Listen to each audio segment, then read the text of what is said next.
Thousands of auto workers walking out of the factory and onto the picket line, striking after their demands to the big three automakers weren't met. This is a live look at some of those workers picketing right now. Across the nation, people are receiving texts claiming they have an unpaid toll bill. I just got one yesterday. However, like most scams, it's not what it seems. There's 2.5 years left in the county's contract with ShotSpotter.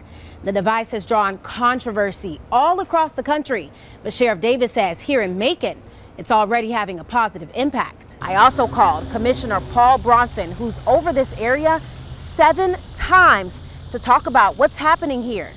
He didn't get back to me. As we reported earlier, former District Attorney David Cook is also taking a hard stance against the machines. While in office, he railed against convenience stores that offer gas with a side of gaming. I have to give a shout out. The woman who took home the Best of Show ribbon is actually from right here in Bonaire, so a round of applause from her.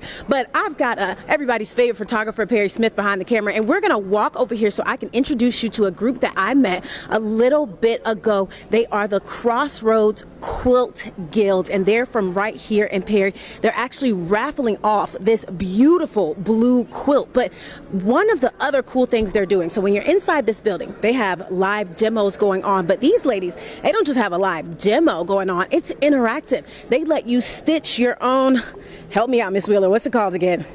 String block. String block. So I'm gonna sit down and give it a whirl. Y'all, I've never sewed before, but in the spirit of the Georgia National Fair, I've got to try to do something that I've never done before. So we only have a couple seconds left, so you're gonna watch me try to put my, okay, I'm on the foot pedal. I'm gonna sit the mic down, and I'm going to try one hand here. And you just keep the edge right there. Keep the edge right there. I just press down. Press down. Oh, and we're going. We're going. All right, live from the Georgia National Fair. Brittany is inside the Miller Murphy Howard building sewing. We'll see y'all later. I've been here for about 30 minutes and trucks have been steadily rolling in as they get ready to receive the locations of where they're going to head out into this neighborhood. Greg, the memorial is still up for 16-year-old Kymelo Early, who was shot and killed in front of this store exactly 4 weeks before 2 men were shot and killed here last night. It is a big day. It's Martin Luther King Jr. Day. It's Inauguration Day, and you saw it there. It is a weather-worn day because today, Gary, is the calm before the snowstorm. Our morning starts right here at the Capitol, where the next big political story is unfolding. WGXA has been tracking Helene since it made landfall in Florida last night, making its way into Georgia and our area in the early morning hours. After Meta announced last week that the company would no longer use fact checkers, Facebook and Instagram users ponder what getting on their social media apps will now look like and what responsibilities are being placed on them as users. June is Men's Mental Health Awareness Month, and as we approach the end of the month, WGXA wants to have a conversation about men's mental health. Now, the purpose of this month is to increase awareness and encourage men to prioritize their mental health. With over 3,000 followers, Mullis made this Facebook page in remembrance of a young Macon mom who went missing and was later found dead. I am about 25 feet up in the air on a pirate ship. It's not the type of place you would typically find me, but I'm not by myself. I am joined by Anthony Murcia. He's the captain of this ship. This watch party is actually set up on a football field tonight as the governor put the ball back into the hands of voters to move him down the field and back on that ballot, and that's exactly what they did. I just want to let you at home know this store is open even though their overhead lights are off. They turned those lights off when we set up our cameras. Just sat down with the Forsyth City Manager Janice Hall, and she tells me that she and Police Chief Eddie Harris have mutually agreed that he will be retiring early. Now, I specifically asked Hall if this was due to any dispute or conflict between the two of them, and she says no. I do have a little brother. He knew that I would lay down You're a bully. Not to fight me. I was going to win. Oh, for sure. I can't say all the things on camera because my mom watches, but my brother, he knows. I feel like I shouldn't look at the camera. I have never seen Purple Rain, so I don't. Well, you're not by yourself. I mean, I haven't either, really. So, I mean, you know, Gary, I'm not gonna lie. I didn't expect for you to have seen Purple Rain. Yeah, I'm not. You know me. I'm not the big. That's not a shock. I'm not the big movie buff. Yeah. So. That's all the time we have this morning. Rated 1 through 10. Ooh, the pressure is on. 7. 7? Yeah. I give it a 10. Really? 10 out of 10. I may or may not be a fan, but I am not biased. Yeah. Do that one more time. Okay. That's what we need to end on. That's all the time we have this morning. Thanks for watching. When we're Exactly right. outside, that's what the young people say. Did It's you know gonna that? come. Mhm. You knew that? Yeah, I'm a young person. Oh. Gosh, silly me, of course. I knew that. Yeah, okay. Right.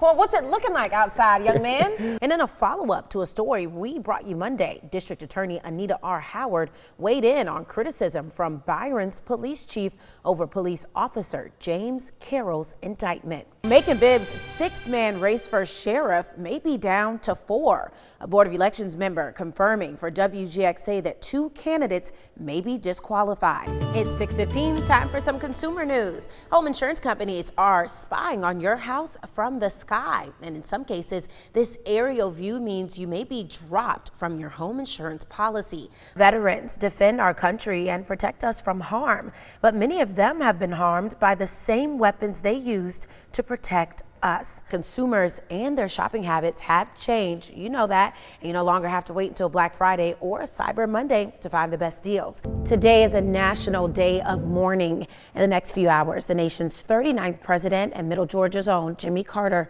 will be laid to rest. Now you're taking a live look at the Capitol Rotunda as the former president lies in state. That'll end in about an hour. I'm very impressed. Thank you. Thank you so much. How long have you been doing this? Professionally for 5 years. That's a long time. Yeah. 'Cause I have been very unprofessionally wrapping gifts for a long time, too. I'm here to help. Thank you. I used to volunteer in a haunted house in high school, so I know what's scary and what's not.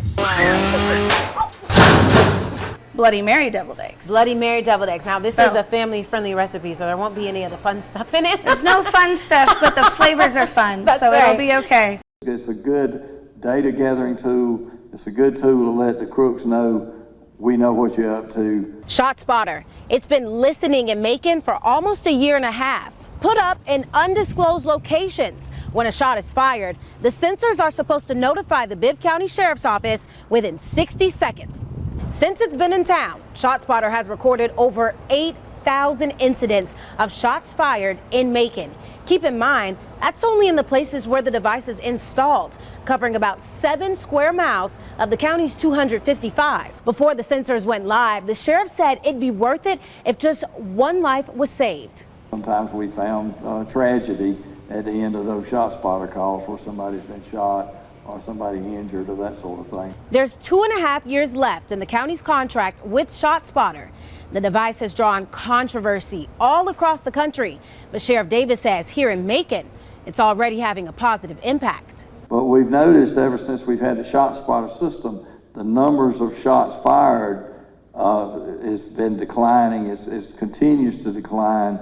The numbers of shots fired plus the numbers of total rounds fired is declining. And then we have, we're looking at expanding that footprint just a little bit here probably in the next year or so. Project Macon has those numbers, and we'll be keeping our ears open to learn whether these listening devices are making a significant difference in our community. Reporting for Project Macon, Brittany Miller, WGXA News.